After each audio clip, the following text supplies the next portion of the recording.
Hi, legal secretaries. This is Lisa. I hope you're all well. I hope you're feeling good. Um, I know you've had to do the conveyancing section, or you are doing it a lot without me. I thought I would just go over and explain some things about conveyancing. Okay. So, conveyancing is about the buying and selling of property.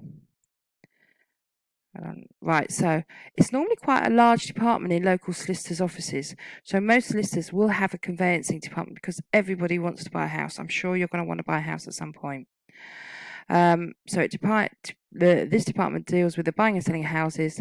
Now, solicitors have a lot of duties to fulfill when a client is either buying or selling their house, okay? And they could be made liable if they make a mistake. Now, there are lots of roles available in conveyancing for you, okay? So one of the legal firms that we work with locally in Epping, they have a huge conveyancing area, okay? Lots of work going on there. Now, legal secretaries can carry out a lot of the conveyancing for the solicitor. If you get good and you work really well with your solicitor, you can do a lot of work for him or her and charge it normally as a solicitor. So it's very good. You get paid a lot of money. However, it depends on the economy. So let me tell you a bit of story. About 10 years ago, or no, actually about 12 years ago now, there was this huge solicitor's office, and they probably had about 30 legal secretaries, paralegals, doing the conveyancing practically for the whole of Harlow. And then the recession hit in 2008, 2009. And I tell you what, they were all laid off, those legal secretaries. But what they did is they got laid off locally, so they went to work in London and they actually made more money in the end. So as long as you're a good legal secretary, there is always going to be work for you, I promise. Now, my daughter-in-law works in a silver circle firm in London, and she does conveyancing. And you might think, oh, it's a bit boring, but she is dealing with multi-million properties and very famous people, so she finds it extremely interesting. So if you like this kind of role, then go for it. You never know what role is going to suit you, because I'm sure that when you started this course, you thought, oh yeah, criminal, that's the most exciting. But I've already told you it's probably the worst paid. But it's amazing what you will find interesting. Okay. Now, buying and selling a house. You've probably heard of something called stamp duty. Okay. Now, if you decide that you're going to go and buy a house, you might have to pay stamp duty. Okay. However, if you bought a house and it was 120,000, so according to this list here, yeah, you don't have to pay any stamp duty. It's fine, no problem. How about you bought a house for 200,000? Okay, so up to 125,000, you don't pay any at all, and then the next 75,000, you will pay 2%. Okay. 2% on 75,000. So 10%, sorry, 10% is 7,500, 1% is 750. You would have to pay stamp duty of £1,500. Doesn't seem too bad, but when you're buying a house, I tell you what, there's a lot of costs. Now, as you can see, the bigger the house, the more the stamp duty. So look, up to 675, 5%. And look, anything above 1.5 million, 12% of the price, that's a lot of money, okay? Now, why does the government say stamp duty? It's just a tax, okay? It's to raise money for the government, maybe stop people buying too many houses or investors coming in from abroad and buying lots of houses. Now, first-time buyer, at some point in the future, you are going to be a first-time buyer. If you are, you don't have to pay stamp duty to the government on properties up to 300,000. That was massive when that was introduced. However, now I know a house in Loughton is probably about 400,000 or 500,000. I do understand that, but up to 300,000, no stamp duty, which is great, brilliant. What I need to tell you about is searches.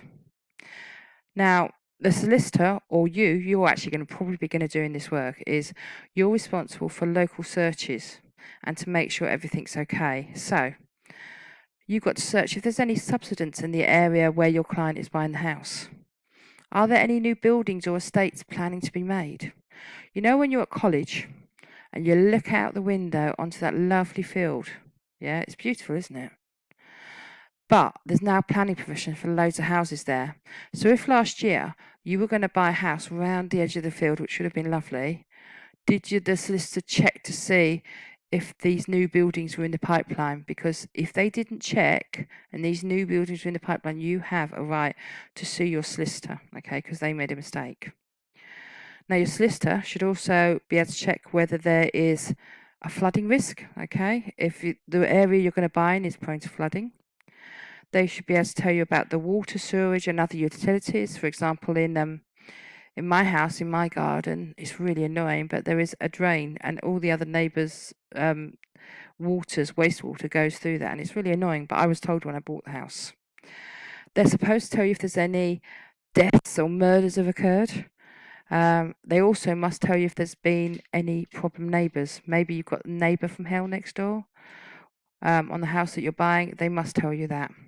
And they can also advise you on any surveyors, because you're going to have the house surveyed, and that also costs you a lot of money.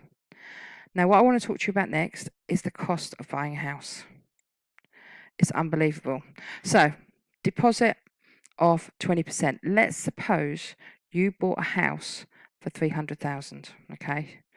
So, deposit 20%. Well, 10% is 30,000, so you'd need 60,000 up front. Probably need to pay the solicitor about 1,500. Then you're going to have to pay for a mortgage valuation about 1,900. Then you're going to have to pay for a surveyor to look around the house to make sure it's structurally sound. Then you're going to have to pay your solicitor for searches on top of that, for subsidence and new buildings, etc. About 350. That's if you don't have to pay stamp duty, because that can be at any rate, remember. It's a lot. Right, next I'm going to talk to you about mortgages. So a mortgage is basically a loan. However, it's a huge long loan, and it's based on the house that you're buying. So most mortgages, someone your age, is about 25 years. I've heard some banks and mortgages go up to 40 years. So they will normally lend you the money, okay, as long as you've got a good credit score, so don't rack up those credit cards. When I applied for a mortgage, it was only about 4 or 5 years ago. I had to have a 2-hour interview. It's ridiculous. They went through my bank statement and everything and said, "Oh, why are you spending money at Mecca Bingo?" You have to be really careful and have a really good credit score, okay? Now, what will happen is if you want to buy a house, you apply for a mortgage, it takes forever to come through. They'll say, yeah, we'll lend you up to, I don't know, 300,000, find a house, agree it, and then the mortgage company will pay the money to your solicitor, and your solicitor will pay the money to the seller's solicitor, and the seller's solicitor will pay the money to their loan company. Does that make sense? It's a great big long chain, basically. Right. Now, obviously, if you don't pay a mortgage, what they'll do after a while, they'll repossess the house and you'll lose it, and you lose all your equity in it. So mortgage should always be the first debt paid, just so you know. Right, legal rights. So when you decide to buy a house, your solicitor will have a chat with you and decide, how do you want to hold this house? So husband and wife would normally have it as joint tenants. It's nothing to do with renting. It's just how the house is held. So when my husband and I bought our house, we had it as husband and wife. So if I suddenly drop dead, my half of the house goes to my husband, and he suddenly drops dead, his half of the house goes to me, okay? So we just inherit it all off each other. Promise I won't kill him. Tenants in common, just suppose I decided to buy a house with my best friend and we were going to live there together, and then she dropped dead. What would happen is her half would go to her side of the family. So I might own half a house, and my friend's mum and dad would own the other half because my friend died. Does that make sense? And then you'd have to decide whether you're going to sell the house or whether they're going to rent out the room, whatever. Okay. So joint tenants, where it automatically passes from one to another, and tenants in common, where somebody else can bequeath their share to family. Exchange of contracts. Okay, how have I done? 9 minutes, I've got to hurry this up. Okay, a solicitor will agree a date for exchange of contracts, okay?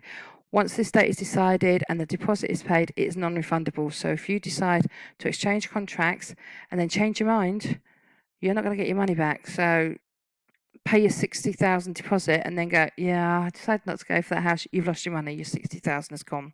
So don't do that. Completion normally takes around 6 weeks after you exchange contracts or paid the deposit over, when the house move actually takes place. Okay. Money. Now, monies will always be paid to the solicitor, and the solicitor is responsible for distributing them. You've probably heard of the phrase a client account. This is a separate bank account where the solicitor puts the client's money that doesn't belong to the solicitor. Okay, it's got to be done so carefully. There's so many laws around this. So a solicitor at any one time could be holding millions in house sales, for example, in this one account. Doesn't belong to the solicitor. They could still be pleading poverty because nobody must touch the client account money apart from the client that it belongs to. Okay, day of completion. When your day completes, so you've done your exchange contract, 6 weeks later, they give you a moving date, the solicitor will ring you and go, right, the house is yours. That's when your moving lawyer should turn up at your new house. Okay? There are opportunities here. Some of our students have changed to being legal secretaries to become licensed conveyancers. Now, obviously, I knew all about this. So when I bought my house, I didn't use a solicitor. I used a licensed conveyancer. And instead of paying £1,500, I think I paid £650 for them to do the conveyancing for me. It just means they are absolute specialists at buying and selling houses.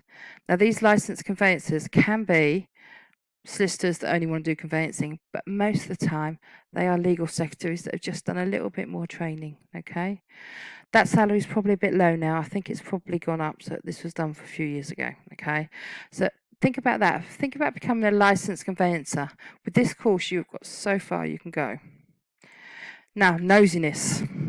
I love being nosy. You probably know that. And you've probably done this yourself. But just have a look at Rightmove and Zoopla and just look at houses. And if you look at Rightmove, just maybe look for your first flat or your first house. And it will show you, well, hopefully it'll show you floor plans, but it'll also show you things like mortgage over 25 years will cost you this a month. It's good for you to know what you're going to aim for. Okay. Anyway, that's basically conveyancing. It can be very, very lucrative. It can be really interesting if you're interested in it. Okay? Anyway, talk to you again. Thanks, everybody. Bye-bye. Keep well. Stay safe. Stay in. Protect the NHS. Bye-bye.